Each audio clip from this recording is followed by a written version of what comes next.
So there's a lot of things when we look around the world and look around our community that actually we can be very, very happy about. And I sometimes think it's important to recognize that before we get too down. There's people who are starting businesses, employing each other, building homes, starting families. There's all sorts of positives going on in the world. All we want is a government that has a certain amount of competence and allows those things to happen without our resources and our time being unduly diverted into some crazy project that the government happens to think is a priority just because they won an election. It doesn't give them the right to take away some of the fundamentals of our society and make permanent changes while temporarily empowered.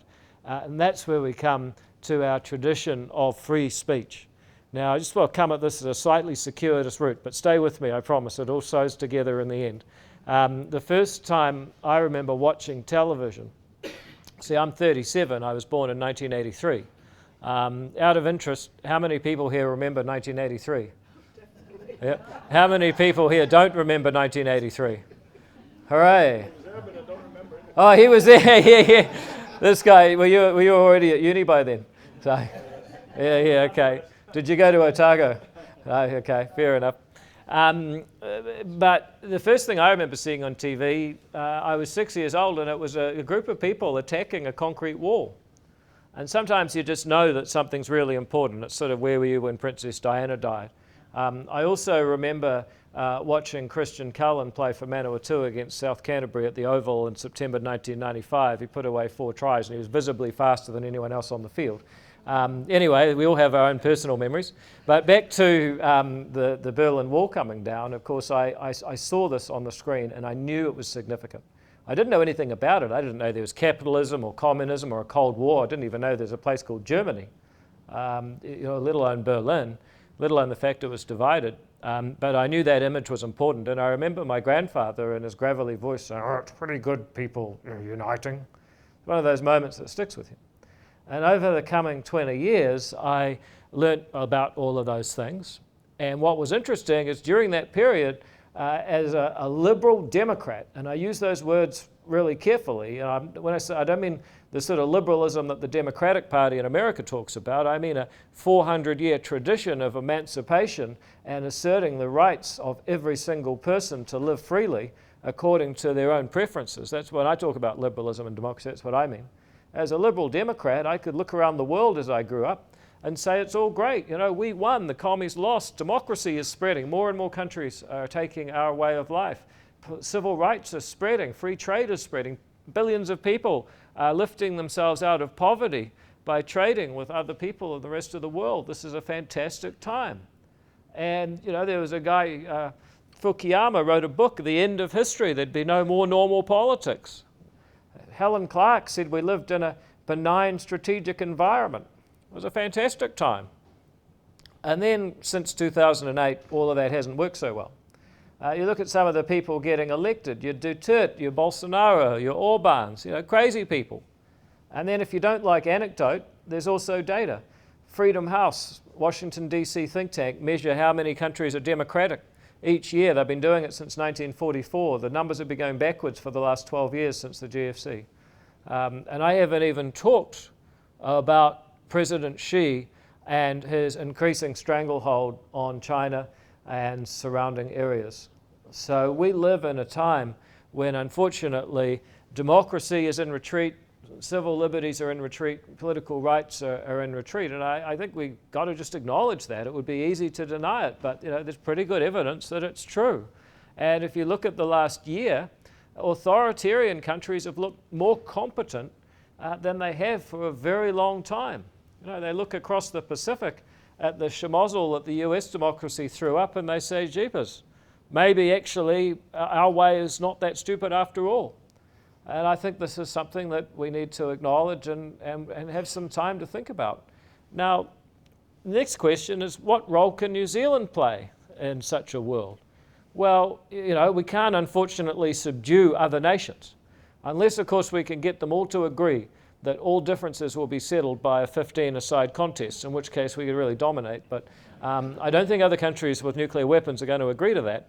So we need to think about how we actually get smart. And probably the most powerful thing we can do is set a good example, be a beacon of light at the bottom of a troubled world.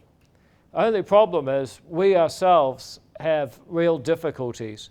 I think we suffer the same disease that democracy is not really doing very well at processing difficult problems. I mean, you look at this effort to build a tramway down the middle of Auckland for the last 4 years. The government got elected. This was their big thing. They were going to do it by 2021. They haven't even started. They don't even know what the plan's going to be. We have a real difficulty processing hard things. And into that, we have a time when people, I think, are less certain about expressing themselves than they have been for a very long time. There are people who will say, and someone summed it up for me perfectly the other day, this is supposed to be a time of enlightenment, but you have to walk on eggshells with everything that you say. And that, I think, is at the center of much of our difficulty. And a lot of people, feel that it's harder to express themselves. I talk to market researchers, people who run focus groups. They say their jobs got harder because people are so reluctant to say what they're thinking. And people feel fearful, as Brooke was saying, of being deplatformed and cancelled and set upon by the mob, doxed, whatever you like to call it, for expressing a view. Now, into that walks the New Zealand government. And some people ask them these questions. They say, well, how do you explain this lot? It's pretty simple.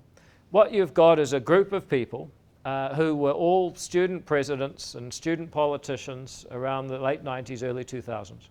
You go to the Otago University Students Association, the Victoria University of Wellington Students Association, Auckland University Students Association, and you see on the so-called honours boards these names, C. Hipkins, G. Robertson, former presidents. And basically a group of them got together, didn't have much else going on in their lives, decided they'd get into politics. One of them turned out to be a superstar, and she does have extraordinary communication and presentation talents. And as a result, they're now in charge of about a $100 billion budget, regulatory powers over 280,000 square kilometres of prime real estate, and the lives of 5 million people. And it's going about as well as you'd expect. They're causing all sorts of difficulties, you can see. But here's the thing. Free speech really matters, and it matters for a number of reasons. One of the reasons that it matters is that to be speaking freely is to be human. Can I just ask as a bit of a vox pop, how many people here are dog people? Okay, cat people. How many people are kind of bi, that don't really mind, which, okay, that's okay, accepting, Now, how many people believe their dog or cat has original thoughts? That's okay. Yeah, there's always some. Okay, that's all right. Well, this is actually a higher portion, in like Napier and Tauranga and Nelson and Upper Hutt or Lower Hutt and North Shore, it was like 1 or 2 people. Here, it's just about every bugger. This is crazy. But anyway,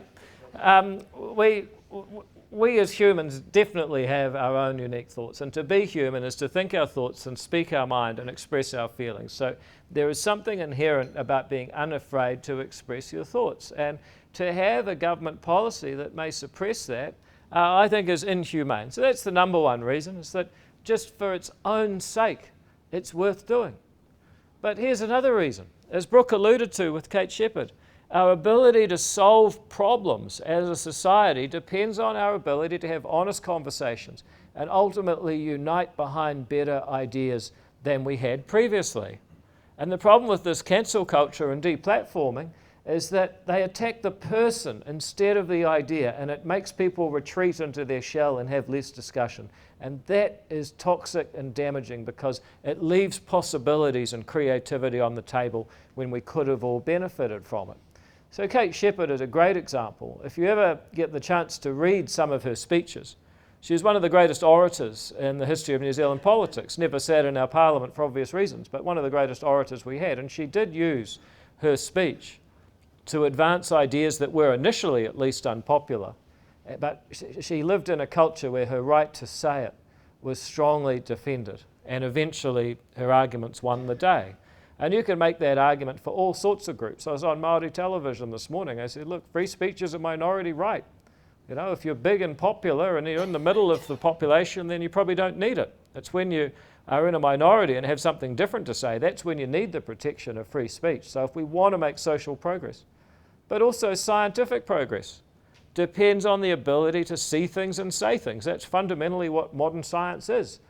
It's conjecture and refutation, making a hypothesis, testing it against the facts. You can't do that when you're banned from being able to say as much. Now let me give you an example. Australian National University. Now this is not some tin pot outfit, it's a pretty serious uni in Australasia. Has anyone here heard the expression chest feeding? No? Yes, you heard of chest feeding? So chest feeding is an expression for feeding an infant with your chest. And the point of it, it's not breastfeeding. The point of it is that people who are biologically male, who identify as female, and good on them, want to be able to share in breastfeeding without letting the minor detail of not actually having mammary glands getting in the way. And this is now, you might think I'm crazy, but this is Australian National University. This is their official guideline. Now, it seems ridiculous, but I've actually got to a stage in my political career where I feel it necessary to defend the right to say breasts exist. These are real things, you know. Now, incidentally, I was giving this talk in Napier, and about this point, some guy in the front row pipes up and says, look, I'd just like to say some of them aren't real. But, I mean, that's him. But there's a serious point to this that, you know, we are mammals because we have mammary glands, glands that turn sugars into lactose, which infant humans consume. I mean, this is really, really basic biological fact that people should be learning in school. But I don't know if they are sometimes. Now, you know, Australian National University has an official policy that it's chest feeding, denying the existence of breasts. This is insane. And it's impossible to make scientific progress. I mean, this is exactly what Galileo was up against. He looked through his telescope, he was seeing things and saying things. The Catholic Church said, oh no, you're not. Spent the rest of his life under house arrest. So there's a bunch of reasons. Our humanity, our ability to work through and solve problems, our ability to make scientific progress, these all depend on the basic assumption that you're allowed to say things without feeling that you may be punished. Now, the other thing Brooke alluded to is the rule of law. And that's when we get to the problem with the current government's approach. Because what's happened is that after our nation's tragedy up the line in Christchurch, they quite rightly put a bunch of things on the table and said maybe we need to do things differently. One of them is maybe we need to think about how we deal with people that have radical extreme ideas that incite other people to commit violence. I think that would be a sensible question to ask given what happened. And they said maybe we're going to put restrictions on speech. And that's where we part company with them, because it's already illegal to incite violence. You know, if I say, ma'am, kill that guy, now you're not going to do it, are you? Oh, okay. Well, I always got to be careful with who I pick. But, you know, obviously that's not going to happen, is it? No. Okay, good. But in a circumstance where it might happen, like you've got a really excited crowd and you say, go and defend your country and go and storm the Capitol building, you know, that arguably is incitement, and that's where you get into difficult territory. But it is illegal under the Crimes Act of New Zealand. It has been since 1961, and in the common law before that, the Crimes Act codified, to incite another person to commit a crime. It's illegal to threaten. You know, somebody got jailed just last week for threatening the Prime Minister in New Zealand. So they should. There's no freedom of speech in threatening violence. No one needs to do that. And it's an open and shut case if someone's doing it. You know, so it's always been illegal to threaten violence. It's illegal to be a criminal nuisance. This is the fire in a crowded theatre. If you say there's fire and there's not, and everyone panics and runs out and people get trampled to death in the process, that could get done for criminal nuisance. It's in the Crimes Act. It always has been. So there are limitations on free speech that I think reasonable people should accept. But here's the thing about them. They're all ones where actually you can go to court and defend yourselves on the facts. You know, did you utter words that were threatening, that reasonably had the meaning of being threatening, yes or no? You know, did you say something designed to incite someone to commit violence? Yes or no? I mean, you can actually go to the court and defend yourself based on the facts. And that's when we get to the government's proposal that's taken them a couple of years to come up with that is completely wrong. That's when we get to hate speech. Because their proposition under hate speech laws is that, and I get it roughly right, to say something that is insulting that may stir up or maintain hatred. You can get 3 years for that. Now, here's the problem. If I get accused of that in court, how am I supposed to defend myself? What's insulting? I think people say things are insulting every day. What's hatred? I was debating Jack Tame on TV. He said hatred's a high standard, is it? I don't know. I mean, personally, I hate boiled eggs. You know? I mean, this is the question of how are you going to define hatred? Because people have different levels of sensitivity. And as for stirring up, what on earth is the legal meaning of that? To stir something up. So what you've got is highly subjective law, but secondly, highly politically charged motivation to prosecute. So two people having an argument, one of them could get prosecuted, the other one won't. Let me give you an example.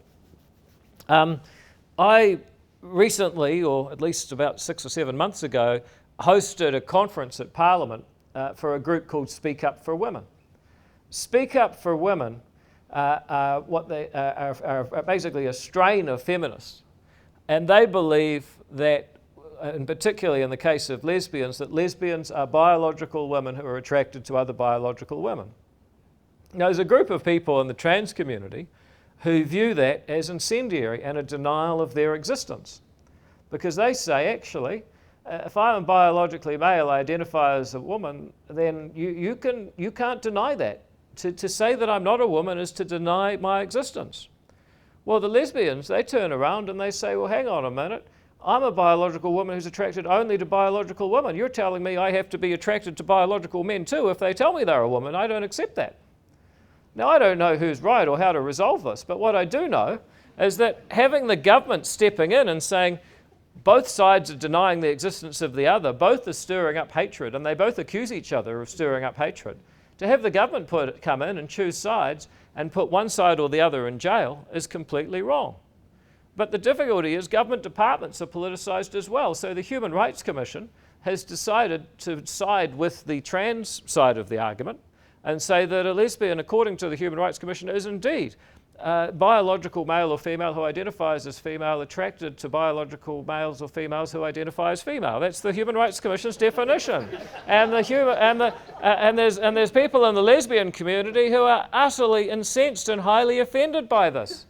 And I can understand why.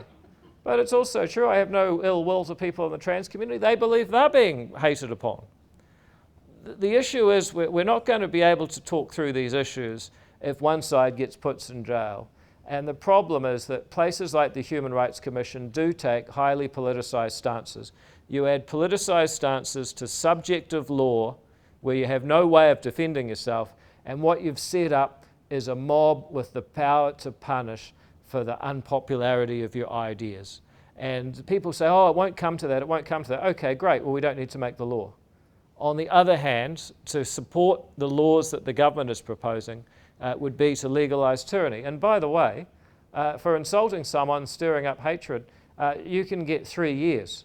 Now for assault, male assaults, female common assault, or insulting a child, you can only get 2 years. So next time someone pisses you off, don't insult them, hit them. Because under this, oh, well, I know you think it's funny, but under this law, that's what they're proposing.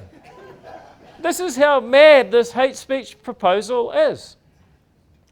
So I think what we need to do is actually continue to pressure this government to back down. Remember, I said they've been talking about doing something like this since our tragedy in Christchurch over 2 years ago now. They finally produced a cabinet paper in December. They said they were consulting. They wrote a letter to me in December after the cabinet paper, and I wrote back to them, never heard back from them again. Then we started this free speech tour. The Prime Minister said, oh, ACT's jumping the gun, we haven't decided yet. So they don't know what they're doing. They are still equivocating, and they are still not sure if they're going to go ahead with this. when they're challenged, they say, oh, no, no, we're not going to introduce these hate speech laws. Then they do something that suggests they are. I think we can win. But the second thing is that if we are going to lose at the first round, then we're going to come back in the second round. And what we're going to do if they pass hate speech laws is go out and get 350,000 signatures on a citizens-initiated referendum. So in conjunction with the 2023 general election, there will be a simple question: do you support repealing the hate speech laws, or whatever specifically they call it? And it will be impossible for whoever wins that election, us obviously, but whoever wins it, to avoid repealing those laws, because we think that free speech is foundational to every other freedom. And you just have to ask yourself, you know, the CCP, if they're running such a great regime, why don't they just stop censoring the internet for a week, see what happens? Let people tell the world about it. But no tyrannous regime can survive free speech, and free speech cannot survive any tyrannous regime. Free speech is synonymous with every other facet of freedom.